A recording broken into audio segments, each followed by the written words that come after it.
রাতে ঘুমানোর আগের প্রার্থনা আমাদের বিপদ এবং শয়তানের আক্রমণ থেকে রক্ষা করে। শয়তান সবসময় ওত পেতে থাকে যে কখন মানুষকে ফাঁদে ফেলবে।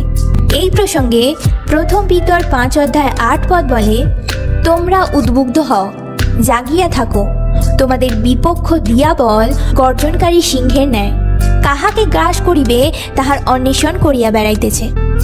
সারা দিনে আপনি প্রার্থনাপূর্বক সমস্ত শয়তানের শক্তিকে পরাজয় করতে পারলেও রাতে না প্রার্থনা করার জন্য আপনি শয়তানের লক্ষ্যবস্তুতে পরিণত হতে পারেন। বিভিন্ন রকম দুঃস্বপ্ন, স্লিপ প্যারালাইসিস অথবা বিভিন্ন ধরনের শয়তানিক কার্যকলাপ দ্বারা আপনাকে আক্রমণ করতে পারে, আপনাকে বিরক্ত করতে পারে। তাই শয়তানের যে কোনো রকম আক্রমণ বা ক্ষতি থেকে নিজেকে মজবুতভাবে সুরক্ষিত রাখার জন্য অবশ্যই ঘুমানোর আগে প্রার্থনার প্রয়োজন।